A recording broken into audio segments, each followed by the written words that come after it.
जो आज हम लोग वैक्सीनेशन वीक मना रहे हैं या वैक्सीनेशन उत्सव मना रहे हैं, ये पहले ही मना सकते थे। पहले मना लेते तो शायद आज नौबत नहीं आता। मैं जो वैज्ञानिक बनाए, जो प्रधानमंत्री का एक्शन है उसका मैं तारीफ करता हूं, मैं आलोचना नहीं कर रहा हूं। सरकारी संपत्ति अपनी संपत्ति, तो किसी भी उग्र आंदोलन पर मेरी विश्वास नहीं है। पीएम साहब हम लोग को आश्वस्त करवाएं कि आप लोग की जो मुद्दा है उसको हम ऊपर लेवल तक पहुंचाएंगे और आप लोग की जो मांग है वो रखेंगे। हम लोग को शिक्षा जो होना चाहिए वो क्रिएटिव शिक्षा होना चाहिए।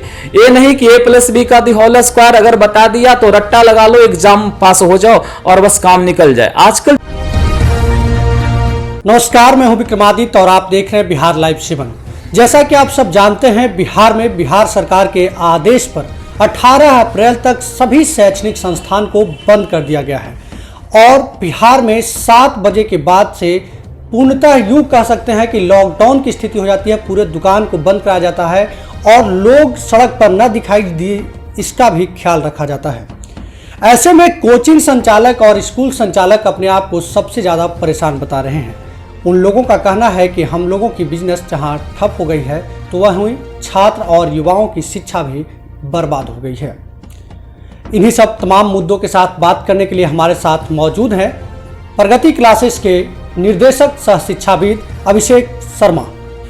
अभिषेक जी, सबसे पहले स्वागत है आपका बिहार लाइव 7 में। विक्रमादित्य जी, आपको भी स्वागत। और इस चैनल के माध्यम से हम कहना चाहते हैं कि कोरोना एक महामारी विगत पिछले साल से ही चलते आ रही है और इसका प्रकोप खास कर शैक्षणिक जगत पर पड़ रहा है। छात्र छात्राओं का पढ़ाई बाधित हो रहा है। इवन दैट हम कहें कि CBSE का 10th क्लास का जो एग्ज़ाम है वो मई में होने वाला है। शायद वो एग्ज़ाम हो पाए, ऐसा प्रधानमंत्री का संदेश है कि एग्ज़ाम वो ले लिया जाएगा। लेकिन कहीं ना कहीं बच्चे पढ़ाई ठीक से नहीं कर पा रहे हैं, प्रभावित हो जा रहे हैं। उनको ना स्कूल पढ़ा पा रहा है अच्छा से, ना कोचिंग वाले लोग पढ़ा पा रहे हैं, क्योंकि सारा इवन दैट बंद हो गया है कोरोना से। ऑनलाइन जहाँ तक पढ़ाने की बात है तो हम लोग भी ऑनलाइन क्लास करवा रहे हैं, लेकिन ऑनलाइन में सारे बच्चे के पास मोबाइल अवेलेबल नहीं हो पा रहे हैं। खास करके जहानाबाद जैसे ज़िला में सुदूर इलाके में बच्चे रहते हैं। इकोनॉमिकल उतना स्ट्रांग नहीं है कि सब लोग के घर में 2-2, 3-3 मोबाइल रहे, बच्चे जितने हैं उतने मोबाइल रहे। तो कभी कभी ऐसी स्थिति आ जाती है कि एक घर में 3-3 बच्चे रहते हैं और एक बच्चा 10th में पढ़ रहा हो, एक बच्चा 11th में पढ़ रहा हो, एक बच्चा 12th में पढ़ रहा हो और तीनों का ऑनलाइन क्लासेज अगर टाइम अलग अलग नहीं हो तो लेने में बाधित हो जाता है। तो ऑनलाइन सक्सेस नहीं चलते हैं कि ये गरीब बच्चे के लिए ऑनलाइन नहीं है, ये अमीर और जो बहुत अच्छे घर के फैमिली हैं उनके लिए ऑनलाइन है। और ऑनलाइन में भी नेटवर्क प्रॉब्लम कभी कभी आ जाते हैं, टेक्निकल प्रॉब्लम कभी कभी आ जाते हैं और जिस एनर्जी से टीचर पढ़ा पाते हैं ऑफलाइन में या फिजिकली जो पढ़ा पाते हैं वो ऑनलाइन में नहीं हो पाता है। फिजिकली फेस एक्सप्रेशन देखकर हम लोग बच्चे को समझते हैं कि वो समझ पा रहा है या नहीं समझ पा रहा है, हम जो लिखवा रहे हैं वो लिख पा रहा है कि नहीं लिख पा रहा है, सही लिख रहा है कि गलत लिख रहा है। तो इन तमाम चीज़ों को हम लोग ऑब्जर्व करते हैं और ऑब्जर्व करने के बाद बच्चे को किस ढंग से पढ़ाना है, किस ढंग से उसको रास्ता दिखलाना है, ये समझ पाते हैं। ऑनलाइन में समझने का मौका हम लोग को नहीं मिल पाता है। आखिर आपको क्या लगता है कि ऐसे कोरोना के काल में संक्रमण जहां तेजी से फैल रहा है तो कोई और विकल्प है?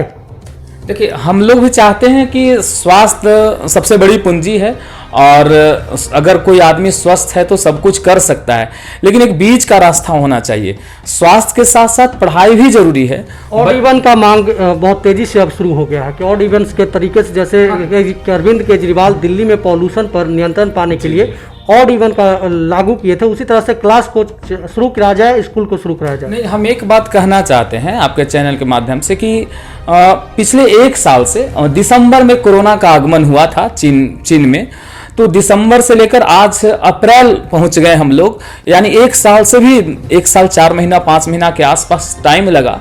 इस टाइम में हम लोगों को क्या करना चाहिए था? हमारे जो मतलब कह सकते हैं इवन दैट प्रधानमंत्री या फिर प्रधानमंत्री ही क्यों, जो भी हमारे यहाँ के साइंटिस्ट लोग थे या जो इस पर सोचने वाले जिम्मेवार व्यक्ति जो थे, उनको इतने बड़े समय में कोरोना का एक सही पैरामीटर की खोज करना चाहिए था और इतना टाइम मिला, इतना टाइम में एडजस्टमेंट करना चाहिए था कि मतलब how can be corona remove, समझना कैसे आप रिमूव कीजिए, कैसे आप इसको हटाइए, ये होना चाहिए था।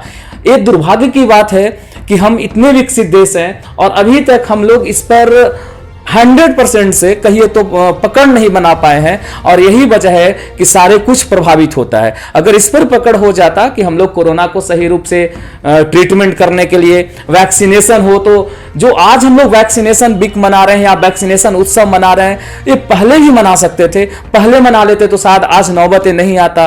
तो कहीं ना कहीं हम लोग को एक बीच का रास्ता निकालना चाहिए कि सारे कुछ हो, पढ़ाई भी बच्चे का चले, वैक्सीनेशन भी हो, कोरोना से भी लोगों का बचाव हो, और इसमें हम लोग का भी एक महत्वपूर्ण भूमिका बनता है कि अगर कोरोना में बच्चे को भेजा जाए तो उसको समुचित ढंग से उपचार, समुचित ढंग से बैठने का, सैनिटाइजर का, मास्क का समुचित व्यवस्था करना जिम्मेवारी बन जाती है।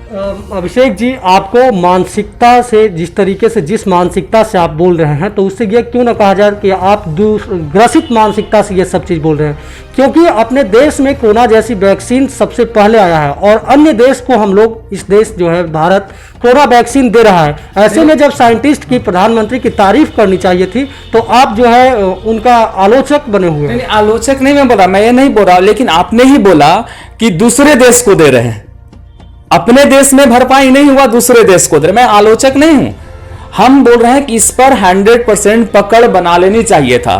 कोरोना से हम लोग को जीतना चाहिए था, दूसरी लहर नहीं आने का नौबत देना चाहिए था। तो कहीं ना कहीं हम लोग जांच में शिथिल पड़ गए कि जांच नहीं हो रही थी, फिर कोरोना आया तो हम लोग जांच करने लगे, कोरोना निकलने लगा, लॉकडाउन लगाने लगे, कोचिंग बंद करवाने लगे, स्कूल बंद करवाने लगे। तो मैं कह रहा हूं कि इतने लॉन्ग टाइम पीरियड में हम लोग इन सारे चीज को ठीक क्यों नहीं कर लिए।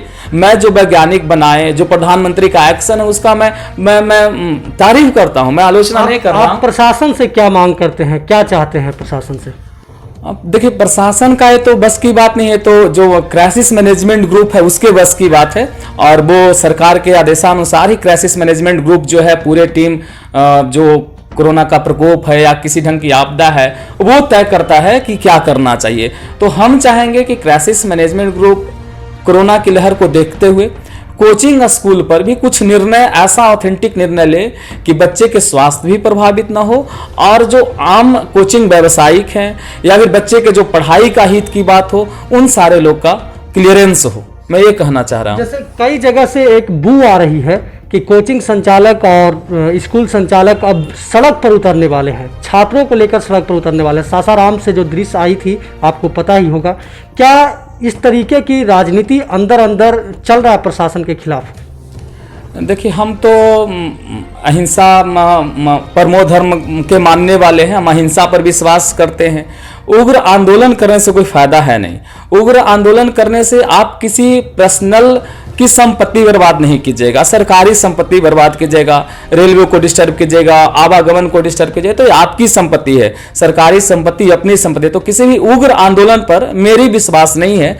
और जहां तक जहानाबाद कोचिंग संचालकों की तरफ से हमें ऐसा कुछ नहीं है कि हम लोग कोई बहुत बड़े आंदोलन करने वाले हैं और कोई बहुत बड़े मुद्दा हम लोग रखने वाले हैं। हाँ, शुरू दिन हम लोग डीएम साहब से मिले थे, डीएम साहब हम लोग को आश्वस्त करवाएं कि आप लोग की जो मुद्दा है उसको हम ऊपर लेवल तक पहुंचाएंगे और आप लोग की जो मांग है वो रखेंगे। अभिषेक जी, हम इस जगह पे आपको रोकना भी चाहेंगे, आपका उम्र भी कम है, और जिस तरीके से प्रशासनिक लोग और राजनेताओं में आपकी पकड़ मानी जाती है, क्या आप इसके माध्यम से इसका लाभ भी उठा रहे हैं? आप प्रशासनिक स्तर से लेकर राजनेताओं तक ये बात पहुंचा रहे हैं कि स्कूल और कोचिंग संस्थान को खोला जाए? देखिए, एक बात देखिए, संबंध और प्रोफेशन, बिजनेस, ये दो अलग अलग चीज है। और संबंध एक वैचारिक संबंध हो सकता है कि आपके विचार और मेरे विचार मिल रहे हैं तो वो संबंध मिल सकते हैं, या फिर हो सकता है कोई मेरे रोल मॉडल हो, कोई किसी के प्रेरणा के फलस्वरूप हम उनको आदर्श मान रहे हो, हम उनके प्रेरणा को सीख रहे हैं कि नहीं भाई ये मेरे लिए रोल मॉडल हो। तो जहां तक प्रशासनिक और राजनेताओं से संबंध के बीच है, तो कुछ राजनेता हैं जिनसे मेरा वैचारिक संबंध है, उनके विचारों से मैं प्रभावित रहता हूं, तो वैचारिक संबंध है।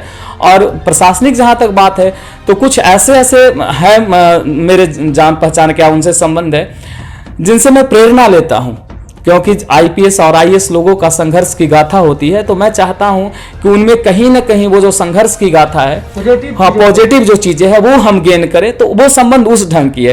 ये संबंध प्रोफेशन वाली संबंध नहीं है कि भैया आपसे हमको पहचान है तो हमको चुपे चुपे आप कोचिंग चला लेने दीजिए, या नेताजी से जान पहचान है तो भाई कोचिंग खुलवा दीजिए। इस ढंग के संबंध नहीं है। तो हम ये बातें कहीं पर वैसे ढंग से नहीं परस रहे हैं कि आप मेरे को मदद कीजिए।